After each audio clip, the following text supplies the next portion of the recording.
राज्याचा अर्थसंकल्प आज होणार सादर। अजितदादांच्या निधनानंतर मुख्यमंत्री फडणवीस अर्थसंकल्प मांडणार। आर्थिक विकास दर 7.9% राहण्याचा अंदाज। तेलंगणाचे राज्यपाल जिष्णू देव वर्मा यांची महाराष्ट्राच्या राज्यपालपदी नियुक्ती। केंद्र सरकारकडून अनेक राज्यपाल आणि उपराज्यपालांच्या नेमणुकीत मोठे फेरबदल।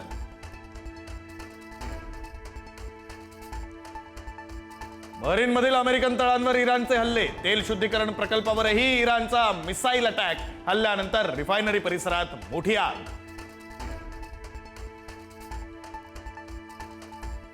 इराणकडून इस्रायलवर जोरदार हल्ले। इस्रायलच्या आकाशामध्ये इराणच्या क्लस्टर बॉम्बचा थरार। मध्य इस्रायलमध्ये अनेक स्फोट।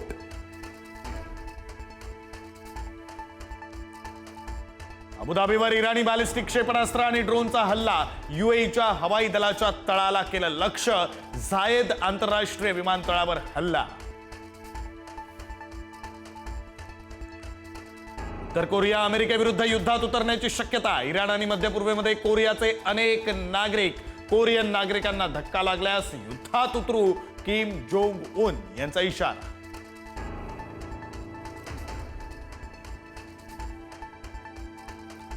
मुंबईमध्ये 10 ते 12 ठिकाणी ईडीचे छापे। रिलायन्स कम्युनिकेशनशी संबंधितांवर ईडीचे छापे। अनिल अंबानींच्या सहकंपन्यांवरही ईडीची धाड।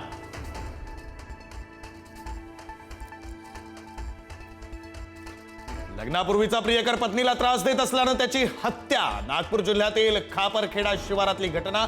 पती पत्नीनं मिळून भर रस्त्यात युवकाला भोसकलं। त्र्यंबकेश्वर मंदिरातील मारहाण प्रकरणी 2 सुरक्षा रक्षकांचं निलंबन। भाविकाला मारहाण केल्याचा व्हिडिओ व्हायरल झाल्यानंतर कारवाई। विश्वस्त मंडळाकडून तातडीची शिस्तभंगाची कारवाई।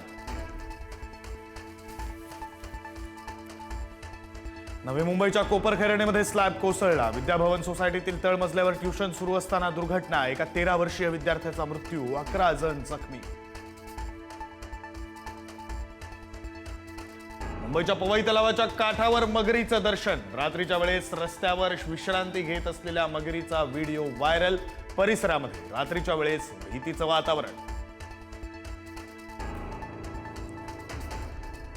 शिवज्योत घेऊन धावणाऱ्या शिवभक्तांना भरधाव कारनं चिरडलं। पुण्याच्या मावळमधील दोघांचा मृत्यू। जुना पुणे मुंबई महामार्गावरील नायगाव जवळ भीषण अपघात।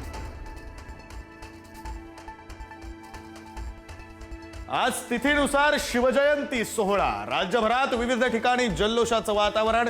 राज ठाकरे, उद्धव ठाकरेंसह अन्य नेते मंडळीही शिवजयंतीनिमित्त विविध कार्यक्रमांना लावणार हजेरी।